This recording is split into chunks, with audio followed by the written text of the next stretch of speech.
my expectation is by early next year, we should have reduced that population below 100, and we will continue to steadily chip away at the numbers in Guantanamo.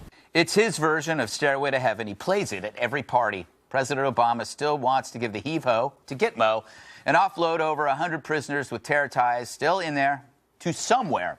The problem is not every guy that gets released goes back and becomes a florist. Take this guy, Ibrahim al-Kosi. He was released from Gitmo in 2012. Did he become a hair colorist, specializing in beards? No. He's now an al-Qaeda leader in the Arabian Peninsula. In fact, nearly 200 released Gitmo guys have either been confirmed or suspected of returning to the fight. So, will Gitmo close, or will Congress stop the president? Joining me now is New York Congressman Peter King. He also serves on the House Homeland Security Committee. Congressman, my first question is, I want to settle this argument about it being a recruitment tool. Is there any evidence of that at all? I've always heard that. No, I think the only evidence is in the minds of the New York Times editorial writers, President Obama, and other people on that liberal left who have this fantasy that somehow the real reason why al-Qaeda hates us, why the jihadists hate us, is because of U.S. imperialism, because of George Bush and Dick Cheney, because of Guantanamo. No, it's all nonsense. The fact is, the only reason they feel that they can attack us is because they think we're weak and we're not going to retaliate. And I tell you, I'm just taking a second. I've been to Guantanamo.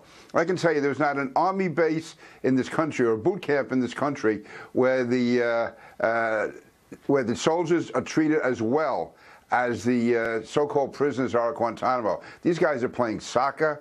They're getting art classes, language classes. Listen, if you have to be in prison, if you have to be in a prison camp, this is the place to go. And they have, again, this is better than any Army boot camp, any Navy or Marine boot camp in the country. These guys, nobody bothers them. They're abusive. They're terrible. But anyway. What about when, President Obama often brings up the cost, which I always find interesting because it's not very often you hear a progressive bring up the price of something, but it's only, wouldn't America kind of think that the price might be worth it? Since, by the way, there's nobody on planet Earth that wants these guys. We're calling our neighbors. Can you take these people? They don't want to take them. So in a weird way, Gitmo is kind of like a favor, if you will, to the rest of the planet because we're holding on to them.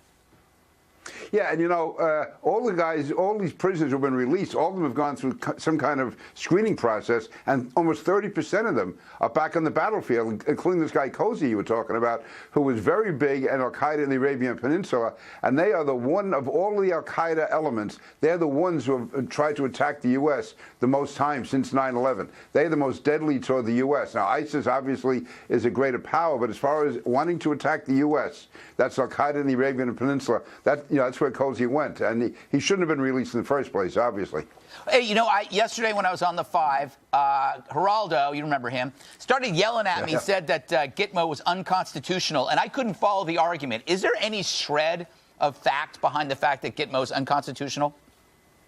No, in fact, I think the Supreme Court has given too many rights to the prisoners at Gitmo, but hasn't said it's unconstitutional. They've just set some requirements that you have to follow as far as due process. But no, it's not unconstitutional at all. Gitmo is it's under the U.S. military, and I'll tell you, they've complied with everything they possibly could comply with. I think, quite frankly, these guys are treated too easily there, and for everyone we release, we're putting American lives at risk. So why the president has this compulsion? It seems to make him happy when he talks about it, how he's going to close Gitmo. That was one of the first things he did, was sign an executive order. I just wish he showed that same anger or that same excitement when it comes to going after al-Qaeda, going after ISIS. Congressman, before we go, do you think it's going to close?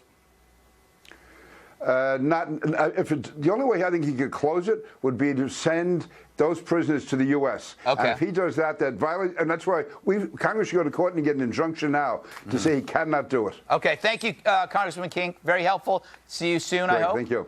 Up next, do social network companies have an obligation to report terror activity? Or is this an invasion of privacy? We report, you deride.